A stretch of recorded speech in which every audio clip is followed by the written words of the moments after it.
बिहार के एक छोटे से कस्बे सिवान में एक लड़का रहता था, आरव। उम्र सिर्फ 17 साल, पर आंखों में ऐसा सपना था जो उसकी दुनिया से कहीं बड़ा था। आरव के पिता सब्जी विक्रेता थे। रोज सुबह 4 बजे मंडी जाना, सब्जियां खरीदना, ठेले पर लगाना और दिन भर की मेहनत से 2 वक्त की रोटी कमाना, यही उनकी जिंदगी थी।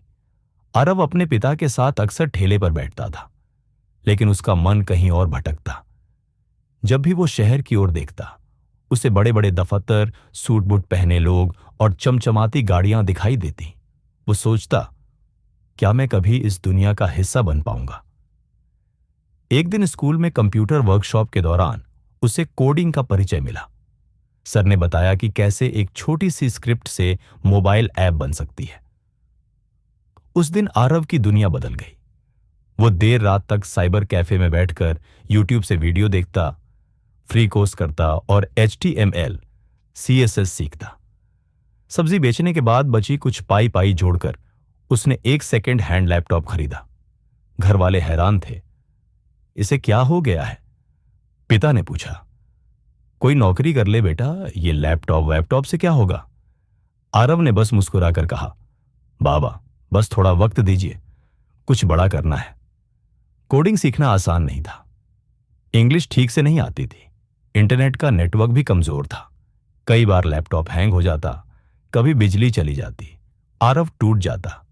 पर फिर एक वाक्य याद आता, जो सपने आसान हो वो सबके होते हैं, जो मुश्किल हो वो अपने होते हैं। एक बार उसने एक छोटा सा वेबसाइट डिजाइन प्रोजेक्ट के लिए फ्रीलांसिंग साइट पर अप्लाई किया, पर रिजेक्शन।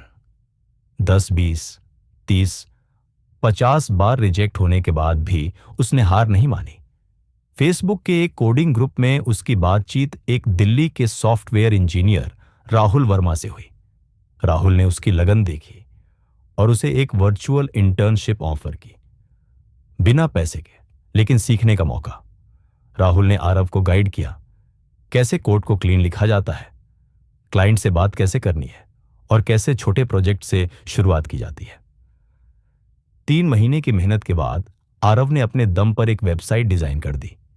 उसी को पोर्टफोलियो बनाकर उसने एक फ्रीलांसिंग साइट पर $50 का प्रोजेक्ट जीत लिया। घर में पहली बार उसने अपने हाथ से कमाए पैसों से एक पंखा खरीदा, बाबा के लिए, जो बिना शिकायत के गर्मी सहते हैं। अब आरव एक के बाद एक प्रोजेक्ट करता गया। फाइवर, अपवर्क, फ्रीलांसर, हर जगह उसकी प्रोफाइल चमकने लगी। लेकिन हर दिन आसान नहीं होता था। कभी क्लाइंट पैसे नहीं देता, कभी कोड में बग निकल आते। कई बार लोग गांव के लड़के को सीरियसली नहीं लेते। पर हर बार आरव ने खुद से कहा, मैं यहां तक आया हूं तो वहां भी पहुंचूंगा। एक दिन उसे एक इंटरनेशनल क्लाइंट से $1000 का प्रोजेक्ट मिला। यह उसके अब तक के सबसे बड़े प्रोजेक्ट्स में से था। उसने रात दिन मेहनत की, लेकिन डिलीवरी से एक दिन पहले उसका लैपटॉप क्रैश हो गया। फाइल्स चली गईं। आरव टूट गया। पहली बार उसने हार मानने की सोची। तभी उसके पिता ने कहा, बेटा तूने हमेशा कहा था हार नहीं माननी, क्या अब तुझसे तेरा ही वादा टूटेगा? उसने रात भर साइबर कैफे में बैठकर सब कुछ फिर से बनाया और तय समय पर क्लाइंट को भेज दिया। क्लाइंट इतना खुश हुआ कि उसे बोनस भी दिया। अब आरव महीने के 1 लाख रुपए से भी ज्यादा कमाने लगा। उसने अपने पिता का ठेला बंद कराया और उन्हें आराम करने को कहा। घर को रिनोवेट कराया, बहन की पढ़ाई शुरू कराई और अपने गांव में बच्चों को कोडिंग सिखाने का मिशन शुरू किया। उसे अब सोशल मीडिया पर लोग कोड वाला छोकरा कहकर जानने लगे। कई एजुकेशन चैनल्स ने उसकी स्टोरी कवर की। आरव अब एक मिशन पर था, छोटे शहरों में छिपे टैलेंट को दुनिया से जोड़ना। उसने एक यूट्यूब चैनल शुरू किया जहां वो हिंदी में कोडिंग सिखाने लगा। आज उसके हजारों फॉलोअर्स हैं और सैकड़ों बच्चे उसके वीडियो से फ्री में सीख रहे हैं। 3 साल बाद आरव को गूगल इंडिया की ओर से यंग इनोवेटर अवार्ड मिला। दिल्ली में जब उसने मंच पर खड़े होकर भाषण दिया, तब कहा, मैं एक सब्जी विक्रेता का बेटा हूं, लेकिन मेरा सपना सब्जियों जितना छोटा नहीं था। अगर मैंने हार मानी होती तो आज यहां न होता।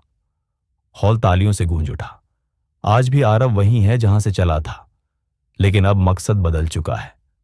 अब वो सिर्फ खुद के लिए नहीं, बल्कि हजारों छोटे शहरों के बच्चों के लिए काम कर रहा है। उसकी कहानी एक बात सिखाती है, हार मानना विकल्प नहीं है। सपना चाहे जितना भी बड़ा हो, अगर इरादा मजबूत है तो रास्ता जरूर बनता है।